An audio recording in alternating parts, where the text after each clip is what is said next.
In the Rocky Mountains in Colorado, there is a stream that comes down from the top of the mountain. And especially in the springtime, this stream is rushing because of all the snow that is melting. And the water comes down, going very, very fast on the mountainside. But it comes to a point after some beautiful waterfalls where suddenly it breaks. It goes into two separate branches. On the one branch, it goes off into the valley, and it goes there to some other farms, some other ranches that are there. It helps to feed the cattle, makes plants grow and irrigate the crops. That stream goes off, and people use it for drinking water after it's been purified. It's what we would call a living stream because it continues to give. The other branch goes off to the other side, and it goes into a ditch. And that ditch is not spring-fed. The ditch just kind of sits. And so the water sits, and it accumulates bacteria.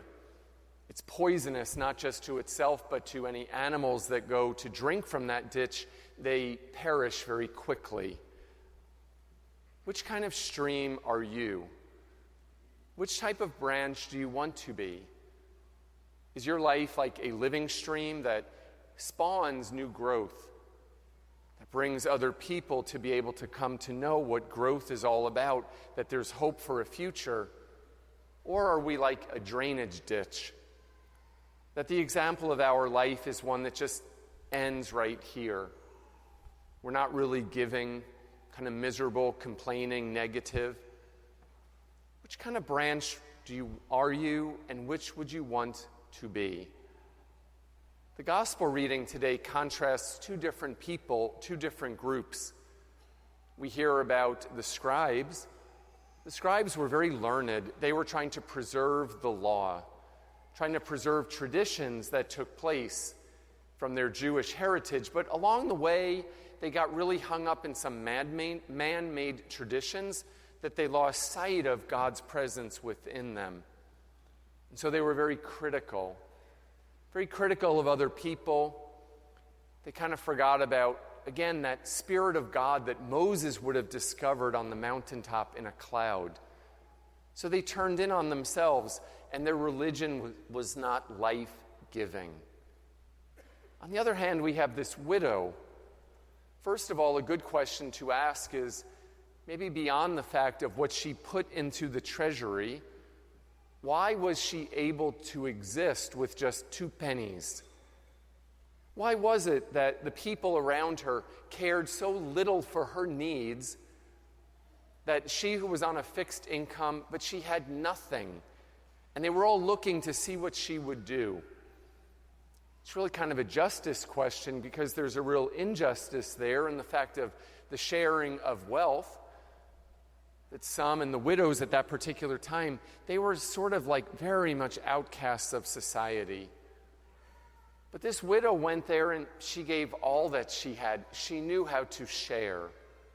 So the scribes gave nothing. They were like a drainage ditch. But the widow, she was a living stream, because she took what she was given by God, even the little that she had, and she shared it. No, I'm not going to go talking about money today, I assure you, because this is a gospel that's really less about money, and it's more about just our life in general. It's more about the way that every day we wake up in the morning and we receive from God all that He's given to us. Do we take time to sit and think about the blessings that we have? Because we cannot give what we do not have, or even that we do not recognize. I look here at 3 families presenting their children today for baptism. When you think of the gift that your baby is to you, the hope that your child gives, maybe for your family, but also for the world. We don't know what gifts they're going to bring. And you share your child with the church. You share your child with others, because children are not possessions. They're gifts from God. When we think about blessings in our life, of our time that God gives us 168 hours in a week.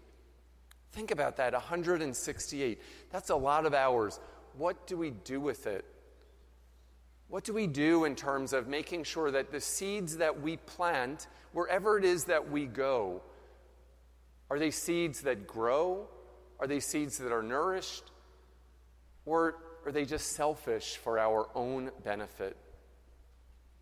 Think maybe today about what your plans are and how you're going to spend your time today. Sunday's a day of rest. It's a good day to get recharged. God gave us this day special. And you might have to go do some shopping or whatever it is. I remember the days when I was little when the stores were all closed on Sunday. Wow, we've come a long way from that.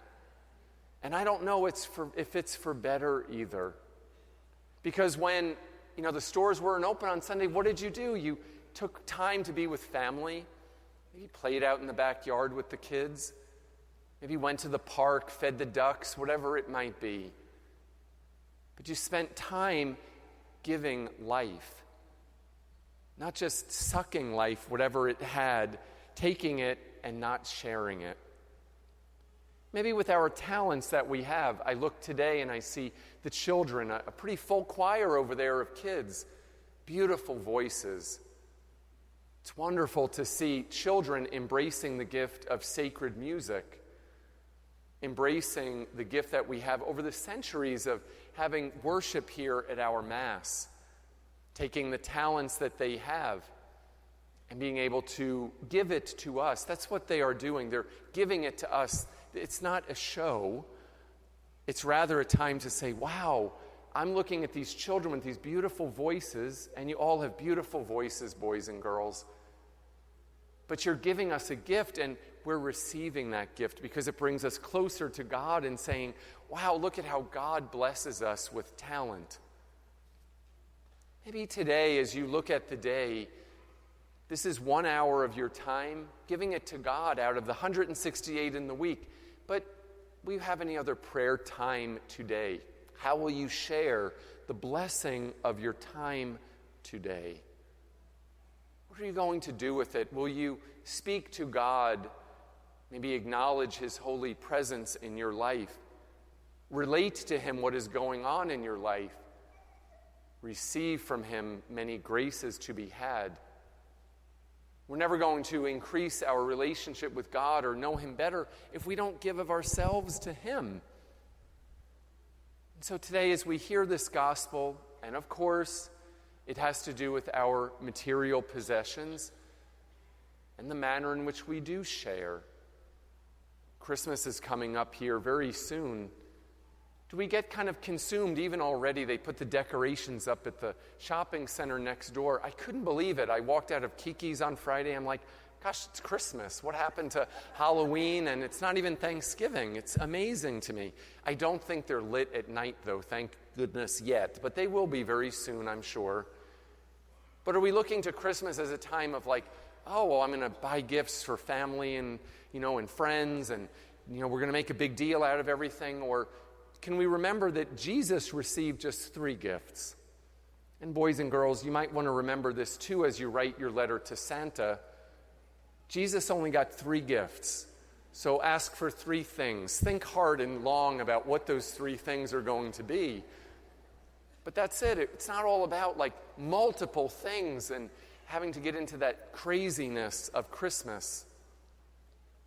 Rather, it's just concentrating on the Savior of the world who came into our life, sharing what He gave to us in faith, but also maybe adopting a family that's in need. Maybe trying to give something to someone who may not have anything this upcoming Christmas that we do without in order for others to have. And so once again, I just ask you to think today, what kind of stream are you? Where does your branch go?